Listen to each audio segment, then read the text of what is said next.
എല്ലാ വിദ്യാർത്ഥികൾക്കും പുതിയൊരു വീഡിയോയിലേക്ക് സ്വാഗതം. ഈ വർഷത്തെ +1 higher secondary, vocational higher secondary പ്രവേശനത്തിനായിട്ടുള്ള അലോട്ട്മെൻറ്റ് നടപടികൾ ആരംഭിച്ചു. വിദ്യാർത്ഥികൾക്ക് മെയ് 20-ാം തീയതി വരെ HSCAP വെബ്സൈറ്റ് വഴി ഹയർ സെക്കൻഡറിയിലേക്കും VHSCAP വെബ്സൈറ്റ് വഴി വൊക്കേഷണൽ ഹയർ സെക്കൻഡറിയിലേക്കും അപേക്ഷിക്കാം. ഒരു വിദ്യാർത്ഥിക്ക് ഹയർ സെക്കൻഡറിയിലും അപേക്ഷിക്കാം, വൊക്കേഷണൽ ഹയർ സെക്കൻഡറിയിലും അപേക്ഷിക്കാം. അതുപോലെ തന്നെ ഒന്നിലധികം ജില്ലകളിലേക്ക് വേണമെങ്കിൽ അങ്ങനെയും അപേക്ഷ സമർപ്പിക്കാവുന്നതാണ്. അപ്പോൾ വിദ്യാർത്ഥികൾക്ക് +1 പ്രവേശനത്തിന് ബോണസ് പോയിന്റ് ലഭിക്കുന്ന ഏതൊക്കെ ഇനങ്ങളാണുള്ളത് എന്നുള്ളതാണ് ഈ ഒരു വീഡിയോയിൽ. അപ്പോൾ ഒരു വിദ്യാർത്ഥിക്ക് മാക്സിമം 10 ബോണസ് പോയിന്റ് വരെയാണ് കിട്ടുക. അപ്പോൾ ബോണസ് പോയിന്റിന് അർഹതയുള്ള ഇനങ്ങൾ, വിഭാഗങ്ങൾ ഏതൊക്കെയാണ്, ഏതൊക്കെ വിഭാഗങ്ങൾക്ക് എത്ര വീതം ബോണസ് പോയിന്റാണ് കിട്ടുക എന്നുള്ളത് നമുക്ക് നോക്കാം. അപ്പോൾ ഈ ഒരു വിഭാഗം എന്ന് പറയുന്നത്, അതിൽ ഒന്നാമത്തെ വിഭാഗം എന്ന് പറയുന്നത് കൃത്യനിർവഹണത്തിനിടെ മരണപ്പെട്ട ജവാന്മാരുടെ മക്കൾക്ക്, അതായത് നിയമപരമായിട്ട് അവർ ദത്തെടുത്തിട്ടുള്ള മക്കൾക്കും ഈ ഒരു ആനുകൂല്യത്തിന് അർഹതയുണ്ട്. അവർക്ക് 5 ബോണസ് പോയിന്റാണ് കിട്ടുക. അതുപോലെ തന്നെ ഈ ഒരു ജവാന്മാരുടെയും എക്സ് സർവീസുമാരുടെയും, അതായത് ആർമി, നേവി, എയർഫോഴ്സ് മുതലായവ മാത്രം മക്കൾക്ക് നിയമപരമായിട്ട് ദത്തെടുത്ത മക്കൾക്കും ഈ ഒരു 3 ബോണസ് പോയിന്റ് വീതമാണ് കിട്ടുക. അതുപോലെ തന്നെ NCCക്ക് 75% കുറയാതെ ഹാജർ കേഡറ്റിനുണ്ടെന്ന സർട്ടിഫിക്കറ്റ് ഹാജരാക്കണം, അത് ഹാജരാക്കിയിട്ടുണ്ടായിരിക്കണം. അതുപോലെ സ്കൗട്ട് ആൻഡ് ഗൈഡ്, അതുപോലെ രാഷ്ട്രപതി പുരസ്കാർ ലഭിച്ചിട്ടുള്ളവർ, രാജ്യ പുരസ്കാർ നേടിയിട്ടുള്ളവർക്ക് മാത്രം, അതല്ലെങ്കിൽ രാജ്യ പുരസ്കാർ നേടിയവർക്ക് മാത്രം. അതുപോലെ സ്റ്റുഡൻറ്റ് പോലീസ് കേഡറ്റുകൾക്ക് എന്നിവർക്ക് 2 ബോണസ് പോയിൻ്റാണ് ഉള്ളത്. അതുപോലെ എ ഗ്രേഡ് സർട്ടിഫിക്കറ്റുള്ള ലിറ്റിൽ കൈറ്റ്സ് അംഗത്തിന് 1 മാർക്കാണ് ബോണസ് പോയിൻ്റായിട്ട് കിട്ടുക.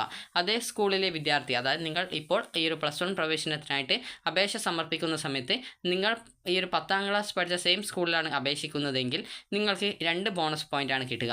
അതുപോലെ തന്നെ നിങ്ങൾ താമസിക്കുന്ന സെയിം ജില്ലയിലെ, സെയിം ഗ്രാമപഞ്ചായത്തിലെ അല്ലെങ്കിൽ മുനിസിപ്പാലിറ്റി അല്ലെങ്കിൽ കോർപ്പറേഷനിലെ സ്കൂളിലാണ് അപേക്ഷിക്കുന്നതെങ്കിൽ 2 ബോണസ് പോയിന്റ് കിട്ടും. അതുപോലെ നിങ്ങളുടെ സെയിം താലൂക്കാണ്, നിങ്ങളുടെ വീട് സ്ഥിതി ചെയ്യുന്ന സെയിം താലൂക്കിൽ ഉൾപ്പെട്ട സ്കൂളിലാണെങ്കിൽ 1 ബോണസ് പോയിൻ്റാണ് കിട്ടുക. അതുപോലെ ഗവൺമെൻറ് എയ്ഡഡ് ഹയർ സെക്കൻഡറി സ്കൂളുകൾ ഇല്ലാത്ത ഗ്രാമപഞ്ചായത്തിലെ വിദ്യാർത്ഥികൾക്ക് അതേ താലൂക്കിലെ മറ്റ് സ്കൂളുകളിൽ നൽകുന്ന ഗ്രേഡ് പോയിന്റ് 2 ആണ്. അതുപോലെ തന്നെ കേരള സംസ്ഥാന ബോർഡ് നടത്തുന്ന പൊതുപരീക്ഷയിൽ SSLC കേരള സിലബസ് യോഗ്യത നേടുന്നവർക്ക് 3 ബോണസ് പോയിന്റ് ഉണ്ട്. അതായത് CBSE വിദ്യാർത്ഥികളൊക്കെ അപേക്ഷിക്കും. അപ്പോൾ അങ്ങനെയുള്ള സാഹചര്യത്തിൽ അവർക്ക് കൂടുതൽ മാർക്ക് ഉണ്ടാകും. SSLC പരീക്ഷ എഴുതിയിട്ടുള്ളവർക്ക് സാധാരണഗതിയിൽ പല വിദ്യാർത്ഥികൾക്കും ചിലപ്പോൾ മാർക്ക് കുറവായിട്ടൊക്കെ ഉണ്ടാവാറുണ്ട്. അപ്പോൾ അങ്ങനെയുള്ള ഇതുകൊണ്ടാണ് ഈ ഒരു കേരള സ്റ്റേറ്റ് ബോർഡിൽ SSLC പരീക്ഷ കേരള സിലബസ് യോഗ്യത നേടുന്നവർക്ക് 3 ബോണസ് പോയിന്റ് കൊടുക്കുന്നത്. മേൽ പരാമർശിച്ചിട്ടുള്ള, അതായത് ഈ ഒരു ബോണസ് പോയിന്റ് നൽകുന്നത് എന്തിനാണെന്ന് ചോദിച്ചാൽ WGPA തയ്യാറാക്കുന്ന സമയത്ത് ഈ ഒരു ബോണസ് പോയിന്റ് ഉണ്ടെങ്കിൽ അത് പരിഗണിക്കും. അങ്ങനെയാണ് WEGPA തയ്യാറാക്കുക. WEGPA എന്ന് പറയുന്നത് നിങ്ങൾക്ക് അഡ്മിഷൻ നൽകാനായിട്ട് നിങ്ങളുടെ റാങ്ക് ലിസ്റ്റ് തയ്യാറാക്കും. ഈ ഒരു റാങ്ക് ലിസ്റ്റ് തയ്യാറാക്കുന്നതിനായിട്ട് ഉപയോഗിക്കുന്നതാണ് ഈ ഒരു WGPA എന്ന് പറയുന്നത്. അതായത് വെയിറ്റ് ഗ്രേസ് പെർ, അങ്ങനെ എന്തോ ആണ് അതിൻ്റെ ഫുൾ ഫോം, കൃത്യമായിട്ട് ഓർമ്മയില്ല. അപ്പോൾ ഇതിൽ കുറിപ്പായിട്ട് പറഞ്ഞിട്ടുണ്ട്, അതായത് മേൽ പരാമർശിച്ചിട്ടുള്ള രീതിയിൽ ബോണസ് പോയിന്റിന് അർഹതയുണ്ടെങ്കിലും കണക്കാക്കുമ്പോൾ ഒരു അപേക്ഷയിൽ നൽകുന്ന ബോണസ് പോയിന്റ് പരമാവധി 10 നിജപ്പെടുത്തുന്നതാണ്. അതായത് വിവിധ ഇനങ്ങളുടെ ഒരു അപേക്ഷന് 10 അതിലധികമോ ബോണസ് പോയിന്റ് അവകാശപ്പെട്ടിട്ടുണ്ടെങ്കിലും ആയത് 10 ആയിട്ട് നിജപ്പെടുത്തും. NCC, scout and guides, Rajya Puraskar നേടിയവർ, student police cadet, little kites, A grade ലഭിച്ചിട്ടുള്ളവർ എന്നിവയിൽ ഏതെങ്കിലും ഒരു ഇനത്തിനുള്ള ബോണസ് പോയിന്റ് മാത്രമേ അനുവദിക്കുകയുള്ളൂ.